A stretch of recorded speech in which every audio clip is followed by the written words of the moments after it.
Welcome to Jesi freeze. இன்னைக்கு பாவக்காய் குழம்பு. என்னங்க பாவக்கான்னு சொன்ன உடனே எல்லாத்துக்கும் ஒரு மாதிரி ஃபேஸ் அப்படின்னு போகுதா? அப்படிலாம் இது பண்ணாதீங்க. இது உடம்புக்கு ரொம்ப நல்லது.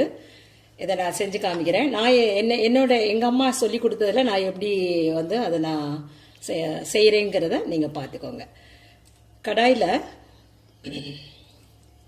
ஒரு 4 ஸ்பூன் எண்ணெய், ஸ்பூன் அளவுக்கு வந்து 4 ஸ்பூன் எண்ணெய் விட்டுக்கோங்க.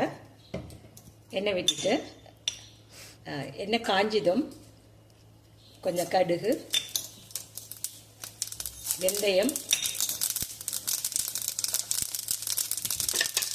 நல்லா 2 பொரிஞ்ச பின்னாடி வெங்காயம் கொஞ்சம் போடணும். வெங்காயம் ஒரு 10-20 சின்ன வெங்காயம் நல்லா தாராளமாக சேர்க்கலாம். நல்லா டேஸ்ட்டாக இருக்கும், ஃப்ளேவர் நல்லாயிருக்கும். இதை நல்லா வதக்கி கொடுக்க வேண்டாம். ஒரு 2 நிமிஷம் வதக்கி கொடுக்கலாம். இதோட இது பண்ணி வெந்திட்டு இருக்கும் போதே கொஞ்சம் நம்ம பெருங்காயம் போட்டுக்கிறது இந்த குழம்புக்கு ஹைலைட். எப்பயுமே பாவக்காய் குழம்புக்கு நல்லா பெருங்காயம் போட்டுட்டோம்னு வச்சுக்கோங்களேன். ஒரு ஸ்பூன் அளவுக்கு, இந்த சின்ன ஸ்பூன் அளவுக்கு ஒரு 1.25 ஸ்பூன் போட்டிருக்கேன். பெருங்காயம் போட்டுட்டு கருவேப்பிலையும் போட்டுக்கலாம்.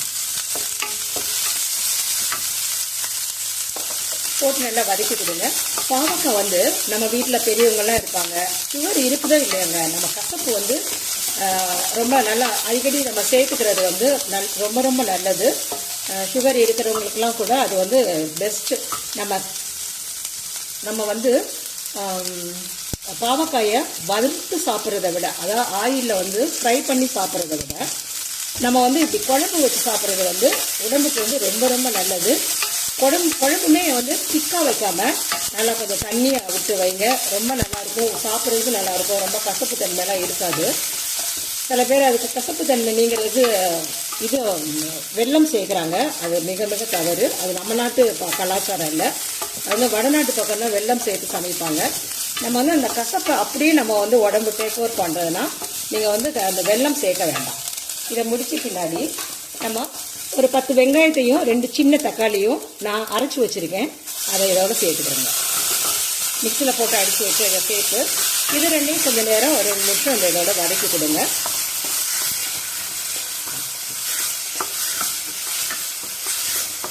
தேங்காய் வந்து எப்பயுமே குழம்பு வச்ச பின்னாடி நாம் கடைசியில் குழம்பெல்லாம் ஆற போகிற சமயத்தில் தான் நம்ம இறக்கி கீழே வச்சுட்டு ஒரு 10 நிமிஷம் கழித்து தான் தேங்காய் வந்து பாலாக எடுத்து இதில் ஊற்றுனா ரொம்ப நல்லது. அதுதான் வந்து நம்ம இதோடய தேங்காய் சேர்த்து கொதிக்க வச்சிட்டோம்னு வச்சுக்கோங்களேன். தேங்காய் எப்பயுமே கொதிக்க வச்சா கொலஸ்ட்ராலை வந்து ஆகிடும். அதனால் நம்ம தேங்காய் எப்பயுமே இதில் இது பண்ணக்கூடாது. லாஸ்ட்டில் வந்து தேங்காய் பால் எடுத்து ஊற்றிட்டா ரொம்ப டேஸ்ட்டாகவும் இருக்கும், சாப்பிட்றதுக்கு ரொம்ப நல்லாவும் இருக்கும். வெங்காயம் தக்காளியும் இதோட சேர்த்து நான் போட்டு பின்னாடி இந்த பச்சை வாசம் போகட்டும்.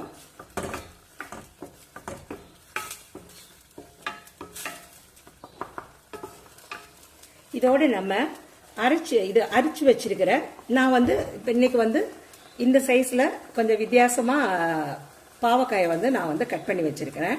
ஒரே ரவுண்டாக போடாமல் இதை வந்து இந்த சைஸில் கொஞ்சம் போடும்போது சாப்பிட்றவங்களுக்கும் கொஞ்சம் நல்லா வித்தியாசமாக இருக்கும். அதனால் நான் இந்த சைஸில் நறுக்கி வச்சுருக்கேன். இது இப்போ கொஞ்சம் வெந்த பின்னாடி இப்போ நம்ம இந்த கட் பண்ணி வச்சிருக்கிற பாவக்காயெல்லாம் இதோட சேர்த்துக்கலாம். இந்த டைமில் கொஞ்சம் உப்பு சேர்த்துக்கலாம்.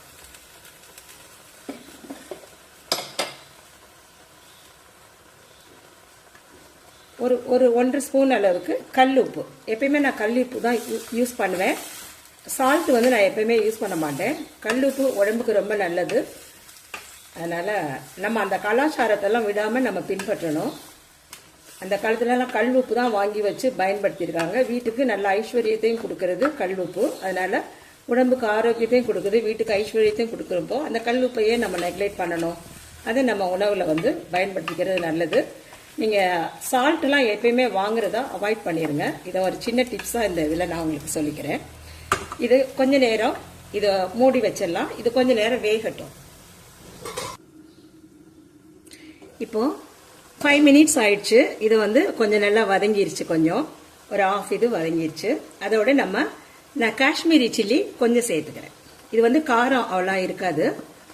அதனால் இதை சேர்த்துக்கிறேன். பின்ன வீட்டில் அரைச்ச குழம்பு மிளகாய் பொடி. நான் வீட்டில் தான் எப்பயுமே வீட்டுக்கு புளிக்குழம்புக்கு மீன் குழம்புக்கெல்லாம் தேவையான பொடி வந்து நான் வீட்டிலே அரைச்சிப்பேன். உங்களுக்கு வேணால் சொல்லுங்கள் எப்படி அரைக்கணும்னு நான் வந்து பதிவு போடுறேன். வீட்டில் அரைச்ச அந்த குழம்பு மிளகாய் பொடியும் இதோட போட்டுருவோம். அது வந்து ஒரு 5 ஸ்பூன் எடுத்து வச்சுருக்கேன்.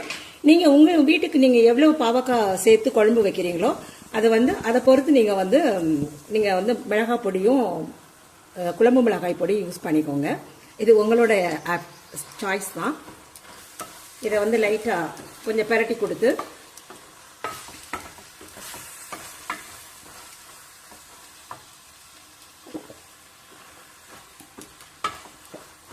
பாவக்கான்னு சொன்னோடனே குழந்தைங்கலாம் ஓடி போயிடுவாங்க தான்.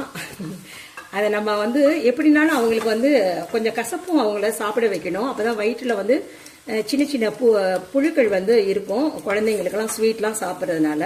அதனால் எப்படினாலும் பாவக்காய் குழம்பெல்லாம் வந்து கொஞ்சம் அவங்களுக்கு வந்து கொஞ்சம் சாப்பிட்றதுக்கு அவங்களுக்கு வந்து நீங்கள் வந்து நம்ம தான் வந்து அவங்களுக்கு ஏற்பாடு பண்ணணும். பெரியவங்களுக்குலாம் அது ரொம்ப ரொம்ப நல்லது. சுகர் இருக்கிறவங்க இது வாரம் 1 முறையோ 2 முறையோ எடுத்துக்கிறது வந்து ரொம்ப ரொம்ப நல்லது. பாவக்காய் குழம்பு வந்து எங்கள் சாருக்கெல்லாம் ரொம்ப பிடிக்கும்.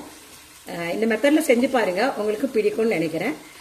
இது கொஞ்ச நேரம் அப்படி பரட்டி கொடுத்த பின்னாடி நம்ம கரைச்சி வச்சிருக்கிற புளி தண்ணி, அதாவது ஒரு நெல்லிக்காய் அளவு நான் புளி எடுத்துக்கிட்டேன். ஏன்னா ஏற்கனவே நான் 2 தக்காளி போட்டிருக்கேன், அதனால புளிப்பு இருக்கும். அதனால இந்த புளி தண்ணியவும் இதோட சேர்த்துடணும்.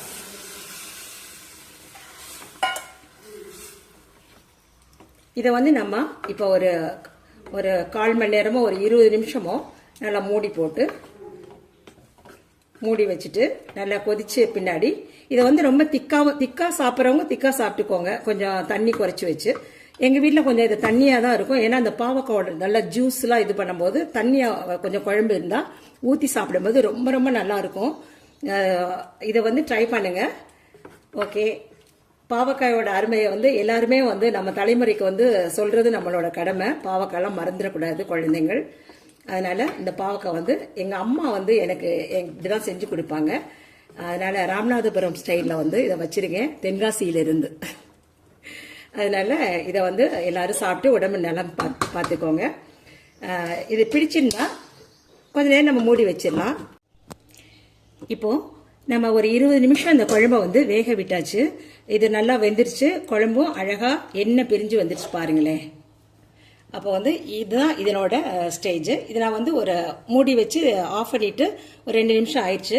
கொதிப்பெல்லாம் அடங்கின பின்னாடி இந்த தேங்காய் பாலை அப்படியே ஊற்றணும். குழம்புல அப்படி ஊற்றி விட்டு கொஞ்சம் அது மேலே கொஞ்சம் அப்படி கொத்தமல்லி தலைகளை தூவி ஒரு கிளறி இதை வந்து அப்படியே லைஸாக அப்படி கிளறி விட்டு கொஞ்ச நேரம் மூடி வச்சிடலாம். ஸ்டவ் ஆஃப் பண்ணிட்டேன். இது வந்து ஒரு 10 நிமிஷம் கழித்து நம்ம சாப்பிட்லாம். இது வந்து உடம்புக்கு வந்து ரொம்ப ரொம்ப நல்லது. இதெல்லாம் ட்ரை பண்ணுங்கள். என்னோட இந்த சின்ன சமையல் பிடிச்சிருந்தா எனக்கு லைக் கொடுக்கன்னு நினச்சிருந்தா ஒரு லைக் பட்டனை தட்டி விட்டுருங்க, ஷேர் பண்ணுங்கள், சப்ஸ்கிரைப் பண்ணிவிடுங்க. Okay, thank you so much.